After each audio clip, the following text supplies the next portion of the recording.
Hey everyone, welcome back. It's time for another deep dive.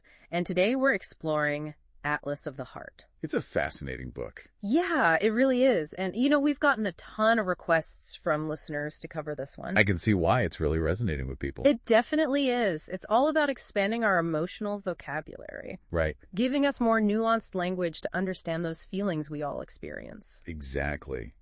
So many of us kind of get stuck with those basic emotions, like happy, sad, angry. Right. And it's like we end up lumping all these other feelings into those categories. Like if it's not happy, it must be sad. And that can be a real problem because those nuances are important. They tell us something. Yeah. And that's where Atlas of the Heart comes in. It's like getting a whole new map for our inner landscape. A much more detailed map. Right. Instead of just saying, I'm stressed, you might be able to pinpoint that you're actually feeling overwhelmed. Yeah. Or maybe it's more like frustrated. And the book really emphasizes that having that more precise language can actually help us manage our emotions better. It's like having more tools in your toolbox. Right. The more you can name it, the more you can tame it. I love that. So it's not just about being able to sound fancy and say, I'm feeling a bit melancholic instead of just sad. Right. It's about understanding the why behind those feelings. Yeah. And that's where things get really interesting. One of the first things that really jumped out at me was this idea that most of us are walking around with a seriously limited emotional vocabulary. Like the author mentions a survey where the average person can only name 3 emotions. Happy, sad, and angry. Exactly. Can you believe that? Only 3. It's like we're trying to paint a masterpiece with only primary colors. It's like we're missing out on all those subtle shades and hues. Right. And the book argues that those nuances are crucial. They can make all the difference in how we understand ourselves and how we relate to others. One example that really resonated with me was the author's story about getting into these arguments with her husband every weekend. Oh, yeah. What was that about? It turned out that it wasn't really about what they were arguing about. It was about all these unspoken expectations. She had these stealth expectations, as she calls them. And they were leading to all this disappointment. Because she wasn't even aware of those expectations. Yeah. Right. So she couldn't communicate them. Exactly. And just realizing that was a huge breakthrough for her. It helped her understand her own reactions, and it opened up a whole new level of communication with her husband. That's such a good point. It makes you think about how often we might be mislabeling our emotions or missing the real reason behind them. It's like we're looking at a blurry image instead of a clear picture. And that's where Atlas of the Heart can be so helpful. It helps us bring those emotions into focus. Yeah, it's like getting a new pair of glasses. Right. Suddenly you can see everything so much more clearly. Exactly. And the book dives into all these different emotional territories. Like there's a whole section called Places We Go When Things Don't Go As Planned, which I think we can all relate to. Oh, yeah, for sure. But then it goes deeper. It breaks down all these different feelings we might lump together as just feeling bad. Like boredom, disappointment, regret, discouragement, resignation, frustration. They're all in there. Right. And even though they might feel similar on the surface, they each have their own distinct flavor. And their own unique message. Like boredom might be telling you that you need more stimulation, while regret might be pointing to a past decision that you're still wrestling with. So understanding those nuances can help us figure out what to do next. Right. Instead of just feeling stuck in a rut. Exactly. Yeah. And the book offers a whole bunch of insights like that for all sorts of different emotional experiences. And it's not all doom and gloom either. Right. There's a whole section on places we go when we compare, which can be tricky territory, but also super interesting. Definitely. I think we all fall into the comparison trap sometimes. Yeah. But the book helps us understand those different emotions that can come up, like admiration, envy, jealousy, resentment. It even explains the difference between envy and jealousy, which I'll admit I always get mixed up. It's a common confusion. But the book lays it out really clearly. Envy is between 2 people.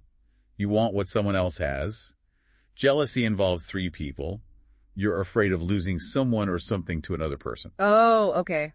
That makes so much more sense. So envy is like, I wish I had their car. And jealousy is like, I'm afraid my partner is going to leave me for someone else. Exactly. And understanding that distinction can make a huge difference in how you deal with those feelings. It reminds me of that story the author tells about feeling resentful because she thought everyone else was getting so much more done than her. Oh, yeah. What happened there? It turns out she just needed more rest. Like she was burning herself out trying to keep up with this imaginary standard. That's so relatable. We often compare our worst moments to other people's highlight reels. So true. And Atlas of the Heart helps us zoom out and get some perspective on all of that. And speaking of perspective, the book doesn't shy away from the heavier stuff either. You mean like grief and loss and all that? Exactly. It has a whole section called Places We Go When We're Hurting, which can be tough to read, but also really validating. It acknowledges that those experiences are a part of life. And that it's okay to feel those things. Absolutely. It's like giving ourselves permission to be human. And that's a really powerful message. So we've talked about all these different emotional territories, but how do we actually navigate them? Like, how do we move from understanding to actually feeling better? That's a great question. And that's what we'll explore in the next part of our deep dive. We'll look at some of the strategies the book offers for processing those heavier emotions and cultivating hope even in the midst of pain. That sounds incredibly helpful. Can't wait to unpack that with you. Welcome back, everyone. So last time we were talking about Atlas of the Heart and how it helps us understand our emotions with more depth. Right. We explored all those different emotional territories like disappointment, regret, even envy. Yeah. All those feelings we sometimes try to avoid. Yeah. But the book argues that those emotions can actually be really valuable if we take the time to understand them. It's like they're trying to tell us something. They're giving us clues about what we need or what changes we might want to make. Exactly. And the book doesn't shy away from the tougher emotions either, like grief, loss, despair, all those really heavy things that we often don't even want to talk about. But the book emphasizes that those experiences are a part of life, and that understanding them is actually the first step toward healing. But how do we do that? How do we move from understanding to actually feeling better? Well, one of the key concepts the book explores is this idea of rumbling with vulnerability. Rumbling with vulnerability. Okay, I'm intrigued, but also a little terrified. What does that even mean?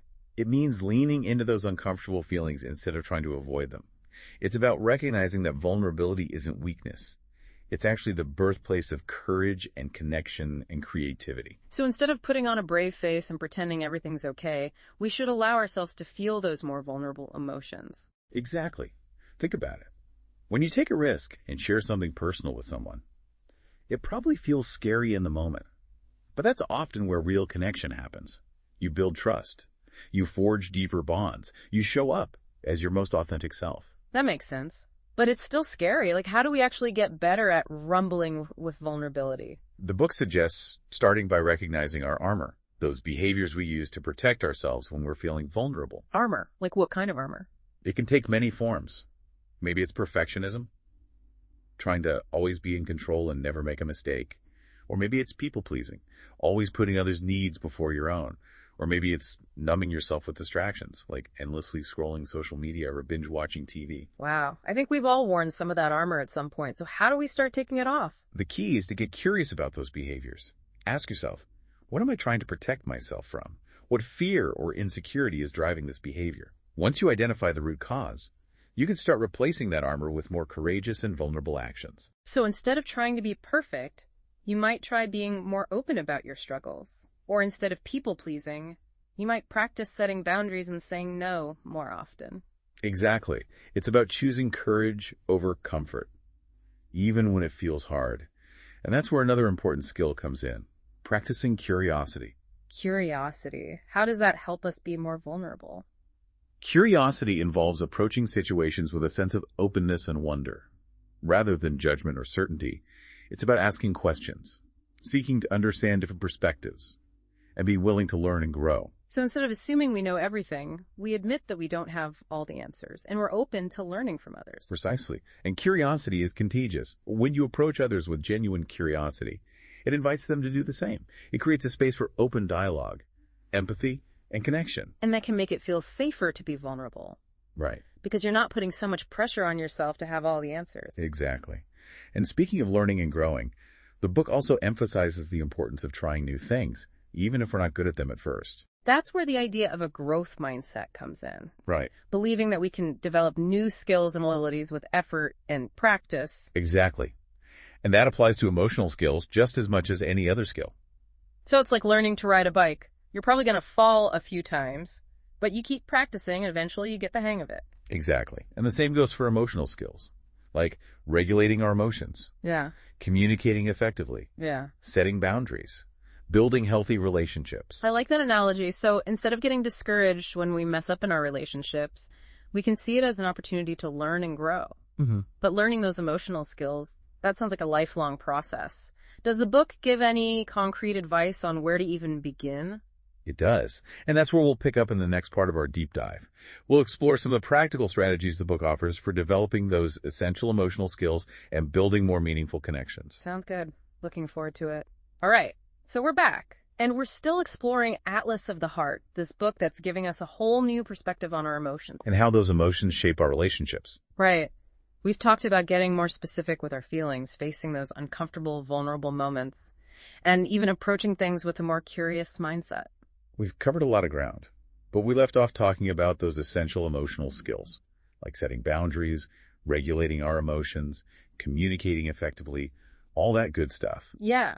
Those sound super important. Yeah. But also kind of vague. Like, where do you even begin? Does the book give any practical advice on how to actually develop those skills? It does. And it starts with something that sounds deceptively simple.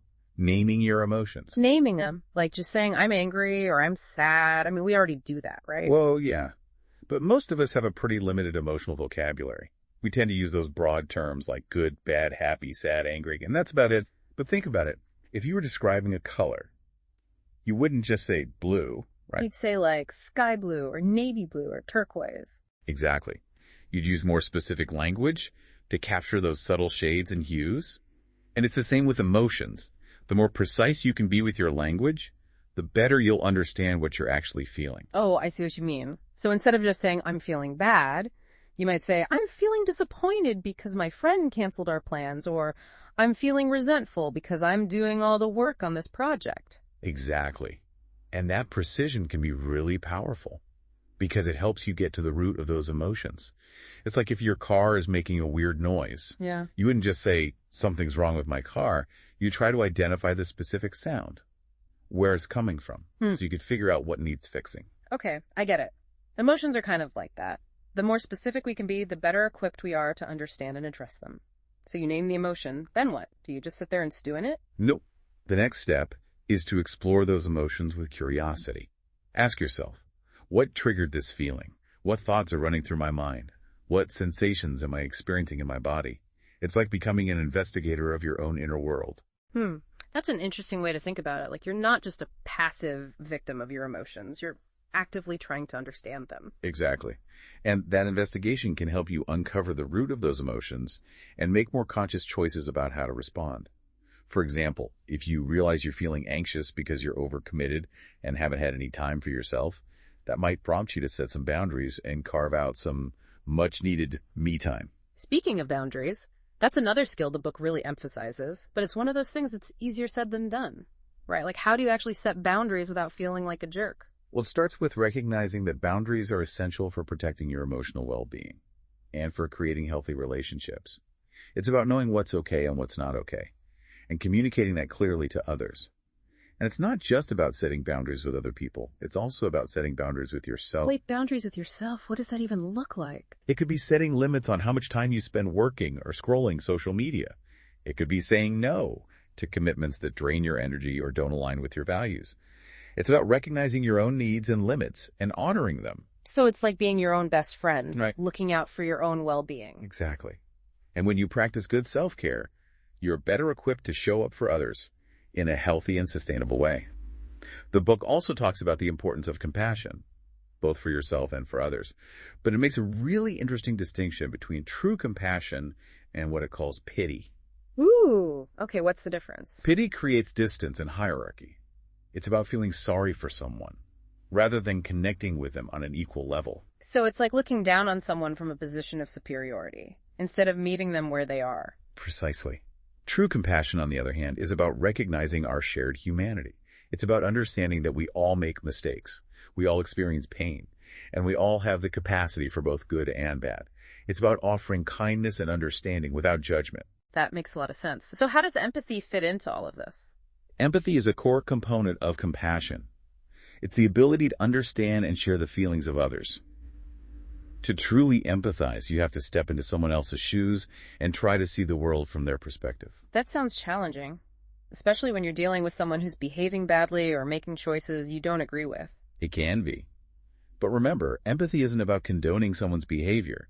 It's about seeking to understand their experience, even if it's different from your own, It's about recognizing that everyone is doing the best they can with the resources and experiences they have. So even if you don't agree with someone, you can still try to understand where they're coming from. Exactly. And the book offers some practical tips for cultivating empathy, like practicing active listening, asking open-ended questions, paying attention to nonverbal cues.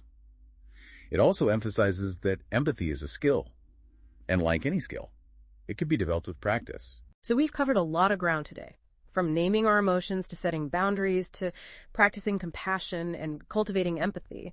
It seems like Atlas of the Heart is really giving us a whole new way of thinking about our emotions and our relationships. It definitely is. And one of the things that really stood out to me was how the book redefines strength.